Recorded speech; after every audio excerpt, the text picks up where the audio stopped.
Hello friends, welcome to Ramas vlog. நம்ம இன்றைக்கி இந்த வீடியோவில் என்ன பார்க்க போகிறோம்னா, என்னோட சண்டே ஃபுல் டே ரொட்டீன் தான் பார்க்க போகிறோம். இன்றைக்கி லஞ்சுக்கு பார்த்தீங்கன்னா சால்மன் ஃப்ரை வித் ப்ரான் தொக்கு அப்படி தான் செய்ய போகிறோம். இப்போ வந்து சால்மனுக்கு பார்த்தீங்கன்னா நான் வந்து மிளகாய்த்தூள், கொஞ்சோண்டு மஞ்சள் தூள், தேவையான அளவுக்கு உப்பு, அப்புறம் பார்த்தீங்கன்னா பூண்டு பேஸ்ட் வந்து சேர்த்துருக்கேன். இஞ்சி பூண்டு பேஸ்ட் கிடையாது, வெறும் பூண்டு மட்டும். ஒரு 8லேருந்து 10 பல் பூண்டு வந்து நல்லா இடிகல்ல சேர்த்து இந்த மாதிரி நல்லா இடித்து எடுத்துக்கோங்க. இந்த மாதிரி இடித்து சேர்க்கும் போது அந்த ஃப்ளேவரே ரொம்ப சூப்பராக இருக்கும். இப்போ அந்த பூண்டும் அந்த மிளகாய்த்தூள், உப்பு, மஞ்சள் தூள் எல்லாமே வந்து அந்த மீன் துண்டுகளில் நல்லா வந்து ஒட்டுற அளவுக்கு நல்லா வந்து நம்ம பார்த்திங்கன்னா நல்லா ஒட்டியிருக்கும். இந்த சால்மன் ஃப்ரைக்கு அந்த மல்லித்தூள் இந்த மாதிரியான மற்ற மசாலா பொருட்கள் தேவையே இல்லை. வெறும் மிளகாய்த்தூள், மஞ்சள் தூள், அப்புறம் இந்த பூண்டு வந்து ரொம்பவே முக்கியம்.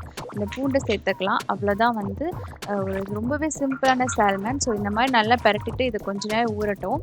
இப்போ வந்து பார்த்திங்கன்னா ப்ரான் தொக்குக்கு நான் வந்து ஃப்ரெஷ்ஷாக இருக்கிற ப்ரான் வந்து யூஸ் பண்ணலை. இது வந்து ஆல்ரெடி வந்து குக்டு ப்ரான் தான்.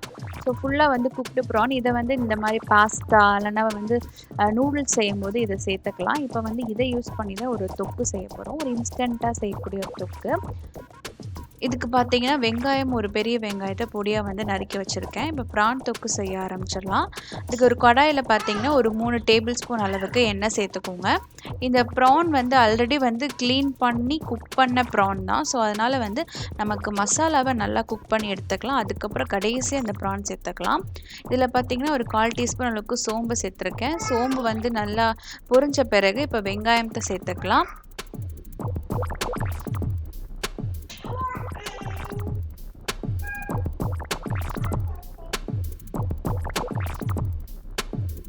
ஸோ வெங்காயம் நல்லா வதங்கும் போது இது கூடவே வந்து கொஞ்சமாக கருவேப்பிலை சேர்த்துக்கோங்க. அதையும் சேர்த்து நல்லா வந்து வதக்கி விட்டுக்கலாம்.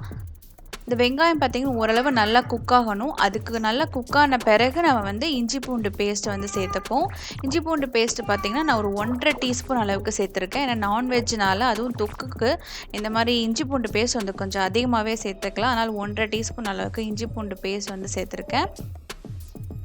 பேஸ்ட் பார்த்தீங்கன்னா நல்லா வதங்கட்டும். அதுக்கப்புறம் வந்து தக்காளி சேர்த்துக்கலாம். தக்காளி வந்து ஒரு மீடியம் சைஸ் தக்காளி தான் எடுத்திருக்கேன். ஏன்னா இந்த தொக்குக்கெல்லாம் பார்த்தீங்கன்னா தக்காளியோட அளவு கொஞ்சம் கம்மியாகவே சேர்த்துக்கலாம். அப்போனா தான் வந்து டேஸ்ட் வந்து நல்லாயிருக்கும். இந்த தக்காளி சேர்த்து நல்லா நம்ம வதக்கிக்கலாம்.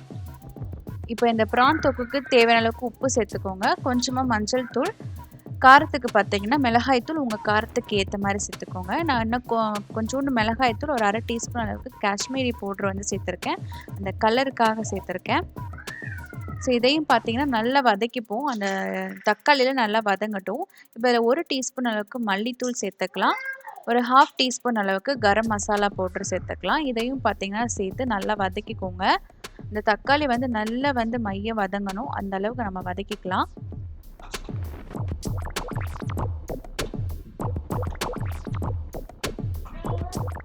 இப்போ உங்கள்கிட்ட வந்து ஏற்கனவே அதாவது ஃப்ரெஷ்ஷான ப்ரான் இருந்ததுன்னா நீங்கள் வந்து அதை சேர்த்துட்டு அப்புறம் வந்து நல்லா குக் பண்ணுறதுக்கு கொஞ்சம் டைம் எடுக்கும். நான் ஏற்கனவே இது வந்து குக் பண்ண ப்ரான்னால் அந்த மசாலாவோட பச்சை வாசனை போயிட்டு நல்லா வந்து வெந்த பிறகு கடைசியாக தான் இந்த ப்ரான் சேர்த்துக்கிறேன்.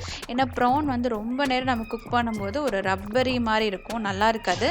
அதனால் வந்து நான் மசாலாவை நல்லாவே குக் பண்ணிவிட்டேன். அதுக்கப்புறம் தான் கடைசியாக வந்து ப்ரான் சேர்த்துக்கிறேன். நீங்கள் வந்து ஃப்ரெஷ் ப்ரான் சேர்க்கும்போது முதல்ல வந்து மசாலா ஓரளவு நல்லா குக் ஆன பிறகு அதுக்கப்புறம் வந்து ஃப்ரெஷ் ப்ரான் சேர்த்து நீங்கள் குக் பண்ணிங்கன்னா கரெக்டாக இருக்கும். இப்போ பார்த்தீங்கன்னா கொஞ்சம் நேரம் கழித்து அதுவே வந்து நல்லா கொஞ்சமாக தண்ணி நான் தண்ணியெல்லாம் சேர்க்கல, அந்த மசாலாவோடவே சேர்த்து நல்லா வந்து குக் பண்ணிகிட்ருக்கேன். இது இன்னும் பார்த்தீங்கன்னா நல்லா வந்து குக் ஆனால் தான் அந்த ப்ரானில் வந்து அந்த உப்பு, காரம் எல்லாமே நல்லா பிடிக்கும். அதனால் வந்து இன்னும் கொஞ்சம் நேரம் மூடி போட்டு குக் பண்ணிக்கலாம். ஸோ அந்த சமயத்தில் வீடு பார்த்திங்கன்னா இப்படி தான் இருக்கும். ஏன்னா வந்து ஒரு சண்டேனால் எல்லா திங்ஸும் அந்த விளையாட்டு பொருட்கள் எல்லாமே இப்படி தான் ஹால் வந்து இருக்குது. ஸோ இதுதான் வந்து சண்டேவோட சுச்சுவேஷன். திரும்ப வந்தாச்சு. அவங்க 2 பேர் போட்ட சண்டைக்கெல்லாம் ஒரு பஞ்சாயத்து பண்ணிட்டு திரும்ப வந்திருக்கேன். இப்போ வந்து பார்த்திங்கன்னா அந்த ப்ரான் தொக்கு ரெடி ஆகிடுச்சு.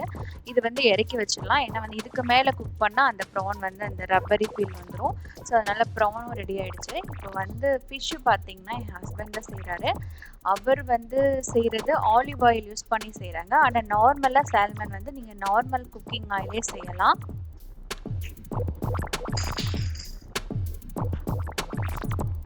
ஸோ கடாயில வந்து எண்ணெய் ஊத்த சொன்னா, கடாயில வந்து கோலம் போட்டுட்ருக்காரு. ஸோ அவர் அது செய்ற வேலை ஒரே வேலை தான். அந்த ஃபிஷ் ஃப்ரை.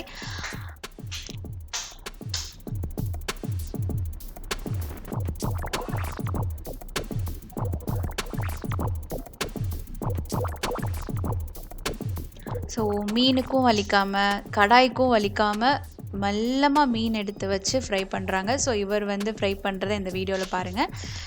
இந்த 2 பக்கமும் வந்து நல்லா ஃப்ரை ஆகட்டும். இதில வந்து பார்த்தீங்கன்னா, பூண்டோட ஃப்ளேவர் தான் இந்த சால்மன் ஃபிஷ்ஷுக்கு ரொம்ப நல்லாயிருக்கும். அதுவும் இல்லாம இந்த சால்மன் ஃப்ரை பண்ணுறதுக்கு நெறைய ஆயில்லாம் ஊத்த தேவையில்ல. ஏன்னா சால்மன்லேருந்தே கொஞ்சமா எண்ணெய் வரும்.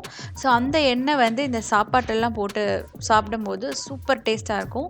அதனால வந்து எண்ணெயோட அளவு ரொம்ப கம்மியாவே வச்சு நம்ம சால்மன் வந்து ஃப்ரை எடுத்துக்கலாம். அதாவது இந்த ஷாலோ ஃப்ரை கூட சொல்ல முடியாது. ஏன்னா ஷாலோ ஃப்ரைக்கு இன்னும் கொஞ்சம் எண்ணெய் நெறைய சேர்த்துப்போம்.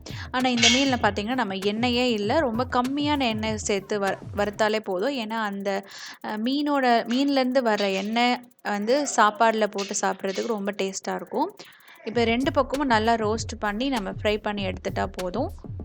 ஸோ ரொம்ப சிம்பிளான ஒரு சால்மன் ஃப்ரையும், ப்ரான் தொக்கும் ரெடி ஆயிடுச்சு. ஸோ நான் முதல்லே சொன்ன மாரி அந்த மசாலா, அந்த பூண்டோட ஃப்ளேவரோட அந்த சால்மன் வந்து சாப்பிடும்போது ரொம்ப நல்லாயிருக்கும். அதுவும் கடைசியா அந்த கடாயில சாதம் போட்டு அதில பெசஞ்சு சாப்பிட்டிங்கன்னா செம்ம டேஸ்ட்டா இருக்கும். கண்டிப்பா ட்ரை பண்ணி பாருங்க.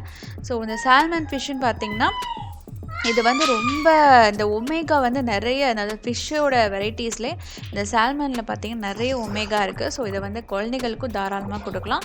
கண்டிப்பாக இந்த ஸ்டைலில் ட்ரை பண்ணி பாருங்கள். டேஸ்ட் உங்களுக்கு சூப்பராக இருக்கும். ரொம்ப சிம்பிளான ஒரு சால்மன் ஃப்ரை தான்.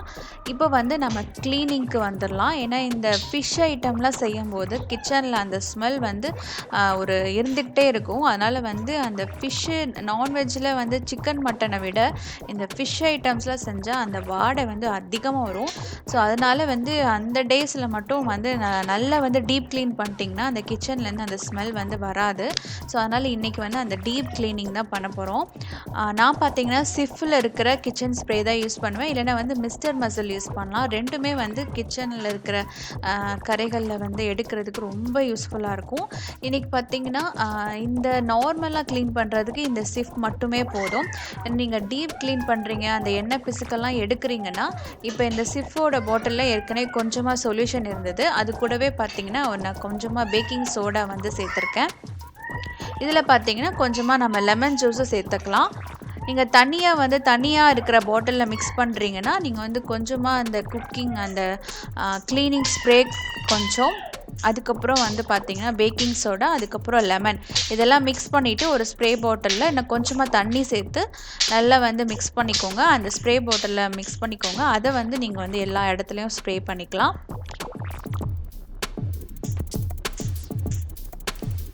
ஸோ இந்த மாதிரி கரைகள், அப்புறம் பார்த்திங்கன்னா இந்த எண்ணெய் பிசுக்கு வந்து நிறைய இடத்துல இருக்கும். ஸோ அதையெல்லாம் க்ளீன் பண்ணுறதுக்கு இந்த சொல்யூஷன் ட்ரை பண்ணி பாருங்கள்.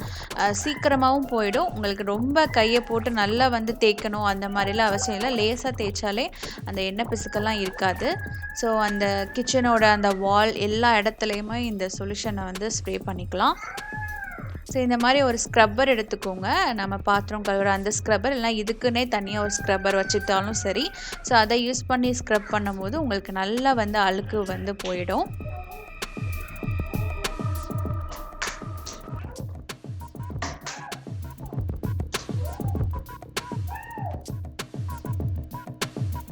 ஸோ நல்லா வந்து ஸ்க்ரப் பண்ணிவிட்டு அதுக்கப்புறம் ஒரு வெட் கிளாத் வச்சு நல்லா வந்து தொடச்சிங்கன்னா போதும். உங்களுக்கு ரொம்பவே க்ளீன் ஆகிடும். நீங்கள் வெட் கிளாத் வந்து இந்த மைக்ரோஃபைபர் கிளாத் யூஸ் பண்ணிங்கன்னா ரொம்ப யூஸ்ஃபுல்லாக இருக்கும். அது இல்லாட்டினா நார்மல் கிளாத் நம்ம வீட்டில் இருக்கிற வேஸ்ட் கிளாத் அதவே யூஸ் பண்ணிக்கலாம். ஸோ ஒரு தடவை அந்த தண்ணி வச்சு தொடச்சாலே போதும், நல்லா பளபளன்னு ஆகிடும். ஸோ ஃபைனலாக பார்த்தீங்கன்னா கிச்சன் செம க்ளீன் ஆகிடுச்சு. ஸோ நல்லா வந்து ஷைனிங்காக இருக்குது. அந்த எண்ணெய் பிசுக்கெல்லாம் இருக்காது. ஸோ நீங்கள் டீப் க்ளீன் பண்ணணுன்னா எதையும் ட்ரை பண்ணலாம். க்ளீன் சொன்னனால இந்த ஓவனுக்கு பின்னாடியும் நிறைய அழுக்கு இருக்கும். கண்டிப்பாக இதையும் நம்ம க்ளீன் பண்ணோம். ஸோ பாருங்கள் எவ்வளோ வந்து டஸ்ட்டு வந்து தேங்கியிருக்கு. அது எண்ணெய் பிசுக்கும் ஜாஸ்தியாக இருக்குது. ஸோ நான் இன்னைக்கு இது வந்து க்ளீன் பண்ணி ஒரு 6 மாதத்துக்கு மேலேயே ஆகுது. ஸோ அதனால் ஓவனை தள்ளி வச்சுட்டு ஓவனுக்கு பின்னாடி இருக்கிற இடத்தையும் வந்து நல்லா வந்து க்ளீன் பண்ணிட்டேன். இதுக்கும் அதே சொல்யூஷன் தான். ஸோ ரொம்ப சீக்கிரமாக ஈஸியாக வந்து அதை க்ளீன் பண்ணிடலாம். ஸோ க்ளீன் பண்ண பிறகு பாருங்கள் நீங்கள் எப்படி வந்து இருக்குன்னு. ஸோ க்ளீன் பண்ணிவிட்டு அதுக்கு மேலே இருக்கிற அந்த பேப்பரும் மாற்றிட்டு எல்லாத்தையும் வந்து நல்லா நீட்டாக அடுக்கி வச்சாச்சு. ஸோ புது பேப்பர்லும் பேப்பர் போட்டுக்கலாம், இல்லைனா வந்து நியூ கிளாத் போட்டுக்கலாம் போட்டுக்கலாம். ஸோ பாருங்கள், எண்ணெய் பிசுக்கே இல்லை. ஸோ நீங்கள் நைட்டு பார்த்தீங்கன்னா நூடுல்ஸ் செய்யலான்னு இருந்தேன். ஸோ அதுக்கு தான் வந்து ரெடி பண்ணிகிட்டு இருந்தேன். மாவும் எடுத்து வச்சுருக்கேன், நூடுல்ஸும் கொஞ்சமாக செய்ய போகிறேன். ஸோ கொஞ்சமாக ஒரு சின்ன வெங்காயம், அப்புறம் வந்து ஒரு தக்காளி, ஆஃப் தக்காளி அதை யூஸ் பண்ணி தான் நூடுல்ஸ் செய்ய போகிறேன். அதுவும் வந்து ஒரு ஃபேவரட்டான சீரியல், அதையும் பார்த்து, இது வந்து Korean serial, crash landing on you, அந்த சீரியல் பார்த்துட்டு தான் இந்த நூடுல்ஸும் செய்ய போகிறேன்.